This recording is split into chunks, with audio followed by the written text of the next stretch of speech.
Siz uchun bu oddiy rezinka, lekin shu kichkina rezinka yordamida yoshi kattani ham, yoshi kichkinani ham hayratga solsa bo'ladi. Ko'z oldingizda oddiy rezinka ikkita barmoqdan yana boshqa ikki barmoqqa sakraydi. Men sizga hozir bu fokusni o'rgatib qo'yaman. Sababi 100 ta fokus o'rgatish challenge-ga start berganman. Siz esa hozir obuna bo'lsangiz, oldinda yana 68 ta, orqada esa 32 ta fokuslar bor. Bemalol o'rganib olsangiz bo'ladi. Hozirroq videoni saqlab qo'ying, biz esa fokusni o'rganishga ketdik.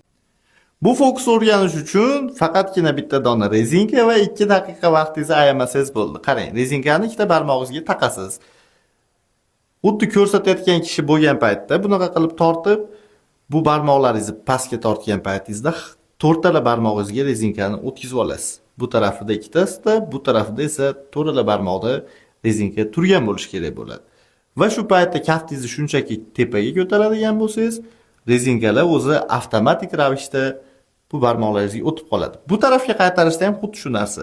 Buni bu yoqqa bir marta cho'zib ko'rsatamiz va bu yoqqa ketayotgan paytda esa to'rttala barmog'imizga taqib olamiz.